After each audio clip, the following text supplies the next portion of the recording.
Wednesday morning, and today we are doing our first Ask Dr. John. And this question comes in from Samuel from Switzerland. He's a longtime listener, Dr. John. And his question is in relation to a previous talk that John did called Revisiting the Concept of Freedom, a talk that was done at CMDS in 2014. And here is Samuel's question. In your talk, Revisiting the Concept of Freedom, you mentioned that 4 core virtues for the medical profession, according to current teaching in medical schools, and that they are usually just put side by side rather than put in a hierarchical order. Yet in practice, the 4 virtues will frequently be at odds with each other, and one needs to have a sound understanding which virtue is generally more important than the other ones. If I'm not mistaken, you then suggest the following order: non-maleficence as the most foundational virtue, followed by benevolence, then justice, then patience, autonomy. I understand that non-maleficence, i.e. the commitment of the doctor to never deliberately do harm to his or her patient, is fundamental to trust in medicine. But could you elaborate on how you came to the ordering of the other 3? Obviously, much of this might be relevant to social questions in general, not only to the medical profession.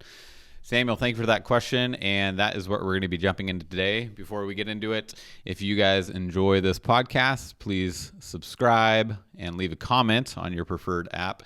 And if you're listening to this on YouTube, feel free to subscribe. Additionally, if you have a question for Dr.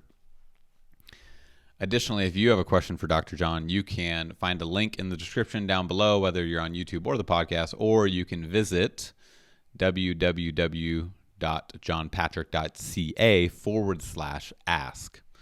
Thank you, and let's get into it. Well, that's a brilliant question, Samuel. Thank you. You're right in your ordering. That is my ordering. I came to it slowly, over 40 years or so, and in particular in reaction to the standard teaching in bioethics of what I call the Georgetown mantra, which is those 4 things. But I've never met anybody who ordered them. Now, the reason for the ordering is, in my view, my respect for the scriptures, and it always astonishes me that when Moses begins his great commencement address called Deuteronomy, the way in which it is structured is incredible. God, without giving any reason except I am saying this, begins with the 10 divine intolerances, the things that he will not tolerate. You must not do these things. You can rewrite the 10 Commandments that way, and it makes the point, so to speak, for the modern world. Amazingly, it's also introduced by grace. I am the Lord your God who brought you out of Egypt precedes the 10 Commandments in both Exodus 20 and Deuteronomy 5. So we have to understand these prohibitions as being full of grace, unless we wish to say that God changed his character within a sentence, which, no, he didn't. And of course, the more you think about it, the more you see how amazing that structure is. Because you can't legislate good things. You can't tell everybody we're going to have a law, and if you don't love one another, no, that law would never work, because we all don't love one another at some time or another. But you can have laws saying you don't do these things. So the negatives that God listed are capable of being built into legislation and being built into a culture. And what they do is provide limits within which other things can flourish. Now, with that framework of negatives in place, you can obviously extrapolate to the positive. By knowing about lies, you can understand that truth is out there, and so on. So although we think about physical cosmos as constantly enlarging, our moral one is not. It's fixed. It goes from truth to lies, honor to dishonor, justice to injustice, and so on. And we live in the middle of it, trying to make sense of it, trying to get as close as we can to the good end of the spectrum. on good days. But that's the way it works. So a firm base in what you cannot do helps you to begin to understand what it means to be good and virtuous.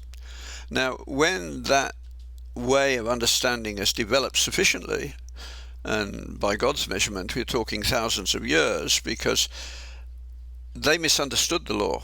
They thought if we keep the law, Messiah will come. Jews still say that. But what Jesus says in the Sermon on the Mount is, sorry, you really didn't understand. You can't keep the law. It's beyond you because you're a fallen sinner. But without the law, you wouldn't know that you're a fallen sinner. The law, as Paul put it beautifully later, is a necessary schoolmaster to bring us to Christ. It's only when you realize you're a mess and you can't fix it that you begin to make progress. You're a mess, you can't fix it, but Christ died for you, lived for you, and wants you to know how to live with him, because that's the only way you can be fixed. Now, once that is done, justice becomes a possibility. Without that framework, justice is standing in midair. It will be continuously manipulated, as you see it is. Social justice is social injustice on many occasions. It's just a question of where you're looking from, your perspective. So only when those are in place can freedom really happen. Because freedom is not the freedom to do what you wish, going back to where we started today, but the ability to do what you ought. As Paul again puts it in Romans, you are to consider yourself dead to sin. Because in theological terms, you are dead to sin when you give your life to Christ. But you're not dead to sin in practice in this life. That comes later. And so freedom grows in you, and with it comes the ability to do what you ought. That's true freedom. Without Christ we're lost. Out of the crooked timber of humanity no straight thing can be made. Kant said that of all people. Does that help? I hope it does, Samuel. Thank you, Dr. John. Thank you for answering that question, and thank you for that question, Samuel. Again, we hope you guys are enjoying this. Thank you for tuning in. Tune in every Wednesday for new daily fresh content. With that being said, if you want to ask Dr. John a question, again, you can find a link in the description below, whether you're on YouTube or your favorite podcast app, or you can visit www.johnpatrick.ca/ask. Thank you guys so much, and we'll see you next Wednesday.